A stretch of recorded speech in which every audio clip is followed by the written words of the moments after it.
In the week since Christmas, Tammy and I have been on the road out doing some stuff. We spent 2 nights at my parents' house in Des Moines. That's where we started. And then we spent 2 nights at my oldest son's new home in Lake Elmo, which is just outside of the Twin Cities in Minnesota.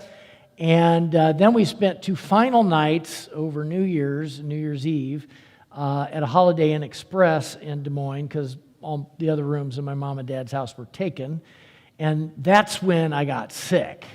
I literally stayed in bed for about 36 hours, didn't get to enjoy any of my family or any of that other stuff, but at least they were safe from me. Each of those places that we went had were very different in terms of their location, their amenities, and also access to a thermostat. I don't know if that's important to you, but it certainly is for me.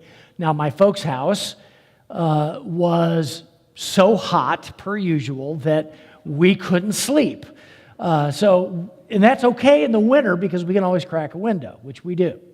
My son's house, on the other hand, now this is a little new for me, was so cold I had to dress in multiple layers the entire time I was there, except at night, right? It was fine. The Holiday Inn Express, of course, was just right. Why? Because we got to control the thermostat. Very different experiences, but the one thing they all had in common was that they were willing to leave the light on for us. Right?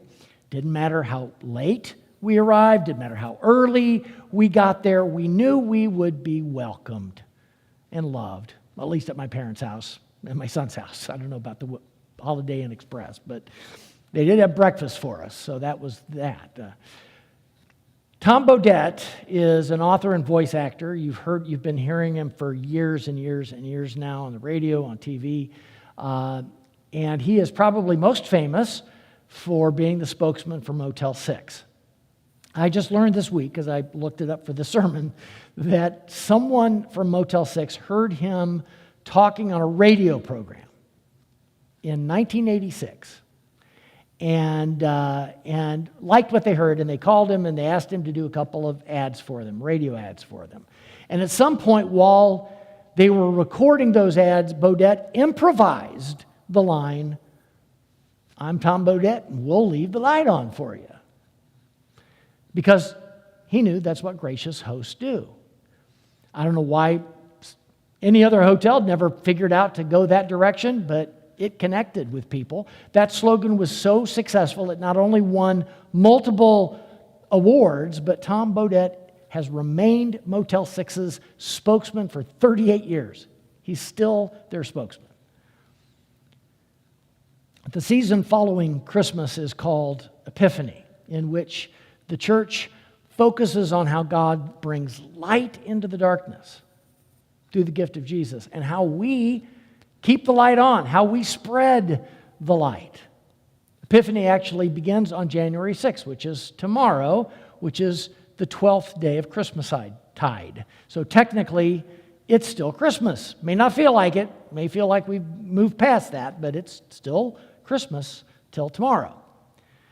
Traditionally, it was believed that the wise men showed up with their gifts 12 days after Jesus' birth. And some of you might even wait with your creches at home. I'm not going to ask, but a lot of people will do that. They'll wait until January 6th to put the wise men there because they weren't there on that first day.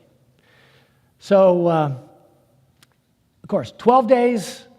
Scholars now believe that it was probably more like several years before the wise men, the Magi, finally found Joseph and Mary and the baby Jesus in Bethlehem. And there's some clues to that in the text. But that doesn't really take away anything from the story. And the story itself didn't begin with the birth of the baby either. It was the fulfillment of prophecies going back as far as 700 years. So this is a story a long time in coming. So our scripture reading for today quotes one of those prophecies from Isaiah, or from Micah rather. This is the Micah text. "But you, Bethlehem of Ephrathah, Though you are small among the clans of Judah, out of you will come for me one who will be ruler over Israel, whose origins are from of old, from ancient times. The other prophecy was from Isaiah. Arise, shine, for your light has come, and the glory of the Lord rises upon you. See, the darkness covers the earth, and thick darkness is over the peoples. But the Lord rises upon you, and his glory appears over you. Nations will come to your light, and kings to the brightness of your dawn. Of all the Gospels, Matthew is the one that most wants us to understand that Jesus is not only the rightful king of Israel, he is the rightful king of all creation, of all nations. That's why Matthew tells us tells us the story of the Magi, the kings, the wise men, bearing gifts, because nations will come to your light, and kings to the brightness of your dawn. Matthew wants us to know that even at the very beginning of Jesus' life, the nations of the world took notice, and they came to honor him. We read that story in Matthew 2, beginning at verse 1. In the time of King Herod, after Jesus was born in Bethlehem of Judea, wise men from the east came to Jerusalem asking, "Where is the child who has been born King of the Jews? For we observed his star at his rising, and we have come to pay him homage." When King Herod heard this, he was frightened, and all Jerusalem with him. And calling together all the chief priests and scribes of the people, he inquired of them where the Messiah was to be born. They told him, "In Bethlehem of Judea, for so it has been written by the prophet, and you, Bethlehem, in the land of Judah, are by no means least among the rulers of Judah, for from you shall come a ruler who is to shepherd my people Israel." Then Herod secretly called for the wise men and learned from them the exact time when the star had appeared. Then he sent them to Bethlehem, saying, "Go and search diligently for the child, and when you have found him, bring me word so that I may also go and pay him homage." When they had heard the king, they set out, and there ahead of them went the star that they had seen at its rising, until it stopped over the place where the child was. When they saw that the star had stopped, they were overwhelmed with joy. On entering the house, notice that it says house there, they saw the child with Mary his mother, and they knelt down and paid him homage. Then, opening their treasure chests, they offered him gifts of gold, frankincense, and myrrh. And having been warned in a dream not to return to Herod, they left for their own country by another road. So one of the things these verses do is remind us that Jesus, again, is the King of all nations, even pagan ones, right? Even ones that weren't Jewish, Gentile, from the east. But I think there's also a message in here about light, right? Which is what we're going to be exploring for the next couple of weeks. We see that at the beginning of the story with the star rising in the east as a sign. And later, when the Magi receive the light of knowledge in a dream and then return home by a different road, they had made an understandable mistake at the beginning of this story by going to Herod's palace. It kind of made sense to them that that's where they should go. But then they had the dream, and that changed everything. They listened. The light shined for them, and they knew they had to change their plans. And they did. They went in a different direction. In one of my very first sermons, when I was a junior at Culver Stockton College, so this was in 1983, hard to believe, it's been that long ago, I preached a sermon on that very text that I just read at Wauconda Christian Church down in Missouri, not too far from here. Now, new writers are often coached to write what they know, right? That's the best thing to do. Don't try to pretend you're something you're not. And actually, the same is true for preachers. It's why preachers often talk about things that they know well, like their kids or their grandkids or their dogs or their favorite sports teams. It's why I like to talk about movies and John Prine, So that's what I did. Even then, I talked about my dorm room. Still can't believe I did this. I said that when the light in my dorm room is off, everything looks pretty good, right? Because you can't see anything. But when you flipped on the light switch, it was a different story, right? A little darkness covered a multitude of sins, and of course, turning that light on revealed it. Matthew's story of the wise men also brings light to our understanding of what it means to follow Jesus. So here's another way that we see light in this. One of the reasons I love the Christmas story is because we learn a little something different from each of the characters. For instance, we learned faithfulness and trust from Joseph. Joseph, as we know, could have walked away from Mary the minute she turned up pregnant and he knew it wasn't his.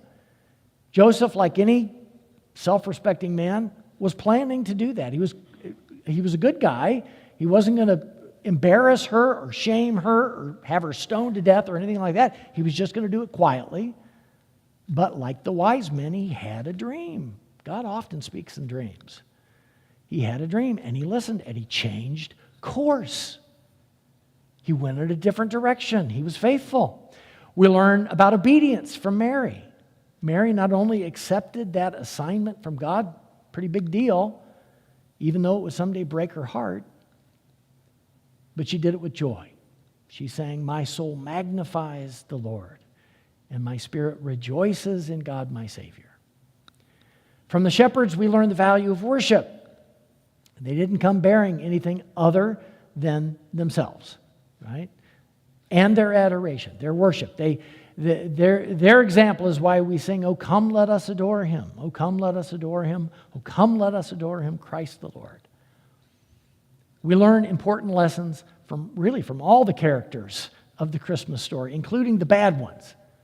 King Herod was willing to do anything, no matter how evil, to protect his position and power.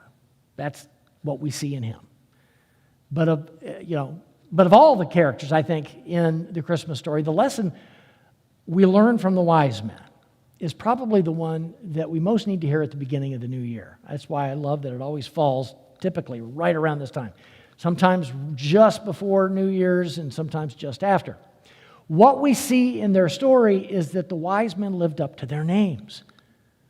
The story starts off with them spotting the star in the east. They saw that light. They knew there was something special about it, and so they followed it. That was the right thing to do.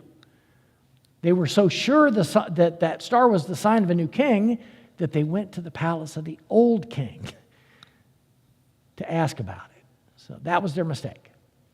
Needless to say, the current king was also very interested in that newborn king of Israel that they were talking about. So he immediately gathered his smartest advisors. Apparently Herod didn't know much about his own Bible, to ask where a new king would be born. If there was a new king in Israel, where would it likely be born? And based on that Micah prophecy, they told him, Bethlehem, that's where it's going to happen. So not long after that, we know Herod sent soldiers to Bethlehem to kill every baby boy under the age of 2. It's an awful story. I actually made Kathy preach on that once, and she still hasn't forgiven me. That's a part of the Christmas story that doesn't usually show up in Christmas cards. You don't usually see too much Hallmark Christmas specials that focus on that. But what I love about the story is that the wise men learned from their mistake. They learned from it. Having been warned in a dream, they didn't go back and report to Herod as originally requested. They resisted the power in that case. They returned home by another way. So what that tells me is that the wise men, being wise, were open to change, which is hard for most of us. Being open to change and being open to correction I think, is the key to being good at almost anything, including living a life of faith. I used to tell my kids whenever we had teacher conferences back in the day that I was going to side with their teachers 99% of the time. I just wanted them to know that. Of course, my oldest son thought that he was smarter than 99% of his teachers. And he probably wasn't far off because he was a smart kid. It still is. But they had things to teach him. That's what I wanted him to know. And the same was true for coaches, right? And with him and with my other son and my daughter too, more with my sons. I think she was a pretty good learner. But no matter how good or smart you are, there's always room for improvement. That's what teachers and coaches do. That's why we have them. The wise men made an understandable mistake at the beginning of their story by going to King Herod. But when God warned them not to return, not to go back that direction, even though he'd asked them to, they listened. They went home by another way. Like the wise men, we sometimes make mistakes because we don't know any better, right? Sometimes that's why. How many people smoke their first cigarette thinking, what can one cigarette hurt? And one leads to two, which leads to thousands kind of thing. We cave into temptation, or we say things that we can't take back. And then we watch as the dominoes fall, and we experience consequences. In the case of the wise men, those dominoes were dead babies and toddlers in Bethlehem. Serious, serious consequences. Now, the consequences of our mistakes might not be like that, but it still doesn't make them okay. So what we learn from the wise men is that we don't have to keep following the same path, especially if it's destructive, especially if it's hurting us or if it's hurting other people. We can change. We can do that. We can change direction. We don't have to keep making the same mistakes over and over again. Of course, it's easier said than done. Changing our habits, changing the way we think is hard. I was thinking this week, I've had this experience, maybe some of you have. Have you ever had the experience of accidentally driving to a house where you used to live, but you now live somewhere else? Or to a business where you used to work, but you now work someplace else when you were actually trying to go anywhere? It's almost as if we're on autopilot, right? Real wisdom is recognizing when you're doing that in other parts of your life too. You're just on autopilot. Real wisdom is listening for God's voice, whether it's in a dream or in your conscience or in the voices of your friends and family, where you're often going to hear it, and then make those necessary course corrections. That's how it works. You may have made some mistakes, and those mistakes may have caused suffering for you and for others. But you can go home by another way. That's the lesson of the wise men. You can change. You can follow another path. And you can make sure the light stays on, because that's how the light stays on for you. Not only for you, but for others too. The wise men came bearing gifts for a king. The greatest gift that we can give is not gold or frankincense or myrrh, but ourselves, our faithfulness. The greatest gift we can give doesn't involve big grand gestures or even New Year's resolutions. Those usually don't work. But simply listening for God's voice and then doing whatever comes next. Like the wise men, may we also listen. Like the wise men, may we not only dwell in the light of Christ, but share it with others.